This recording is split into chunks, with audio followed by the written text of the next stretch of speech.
Bonjour Hervé Morin. Bonjour. Président de la région Normandie, je précise que vous êtes également soutien de Valérie Pécresse, que vous la conseillez sur les questions d'innovation et de souveraineté économique.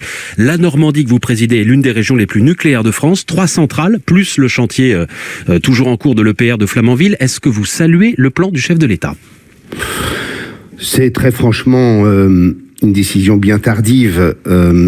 Je vous laisse mesurer la cohérence de tout cela. On est face à un défi qui est la décarbonation de notre économie. On est face à un autre défi, c'est d'avoir de l'électricité la moins chère possible pour nos compatriotes et pour l'industrie, pour l'entreprise.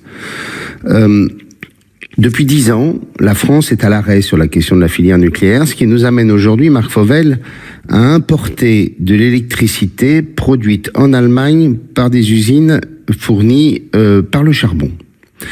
Nous avons aujourd'hui une filière électronucléaire qui a besoin de renouveler son parc et de l'étendre pour une raison très simple, c'est que toutes les projections démontrent que nous aurons besoin de plus en plus d'électricité. Si on veut décarboner l'économie, il nous faudra de plus en plus d'électricité. Et donc on est tout de même juste à la veille d'une nouvelle élection présidentielle, et parce qu'aujourd'hui les Français, au lendemain du Covid, ont découvert à quel point les questions de souveraineté économique sont majeures et donc les questions énergétiques, Emmanuel Macron change de pied, change de cap. Alors les annonces justement... Attendez Marc Fauvel, il y a quand même quelque chose qu'il faut tout de même mesurer. Emmanuel Macron a décidé de la fermeture d'une centrale nucléaire, Fessenheim, dont on avait réalisé le grand carénage, c'est-à-dire la prolongation, et où EDF avait consacré 700 millions d'euros. 3% de la production électrique française a été rayée de la carte pour des raisons de posture politicienne. Et à côté, les Allemands ont construit à 1 heure une centrale à charbon. Voilà le bilan du quinquennat en matière nucléaire. Alors, allez, on parle d'avenir, il vaut mieux changer d'avis trop tard que jamais, mais reconnaissons qu'il y a là tout de même une incohérence absolument gigantesque. Alors la principale annonce hier d'Emmanuel Macron, c'est le coup d'accélérateur donné aux EPR, les centrales de nouvelle génération. Il souhaite qu'EDF en construise au moins 6, alors même que le chantier de l'EPR de Flamanville a un peu plus de 10 ans de retard, que la centrale ne fonctionne toujours pas, que le devis initial a débordé d'un peu plus de 15 milliards d'euros.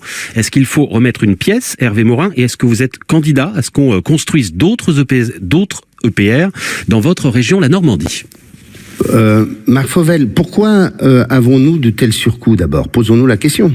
C'est parce que nous avons perdu en compétences et en qualification, parce que depuis 10 ans, la filière industrielle est à l'arrêt. Donc il en faut d'autres?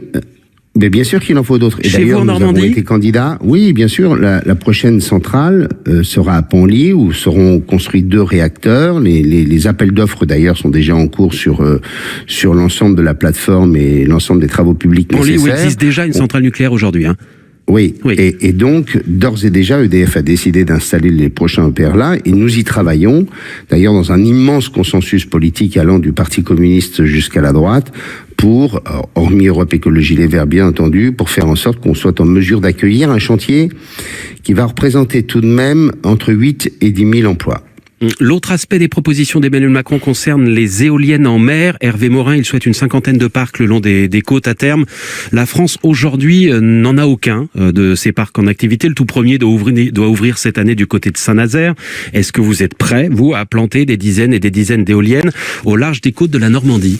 Écoutez, moi, d'abord, je considère que la priorité, c'est de faire en sorte qu'on puisse prolonger l'ensemble du parc nucléaire existant. C'est pas ma question, mais c'est votre réponse. Non, mais je vous réponds d'abord. Premier élément, on a 50 centrales ou 50 réacteurs qui sont aujourd'hui en service. On sait qu'on peut les prolonger. C'est le moyen le moins coûteux pour produire de l'électricité massivement. Et c'est ce qu'a demandé hier Emmanuel Macron. Les Américains sont à 60 ans d'existence. Ils parlent même de 80 années pour l'existence de leurs centrales nucléaires. On doit pouvoir, nous aussi, prolonger la vie de ces centrales. Deuxièmement, faut pas se raconter d'histoire. Les 50 parcs, vous les mettrez où? En Normandie ou pas? De la place. En Normandie, on a déjà 4. Des projets. 2 en construction, 2 en projet. Moi, je veux simplement dire une chose simple, évidente, c'est que la mer, elle n'appartient pas simplement aux énergies marines renouvelables, elle appartient aussi aux pêcheurs.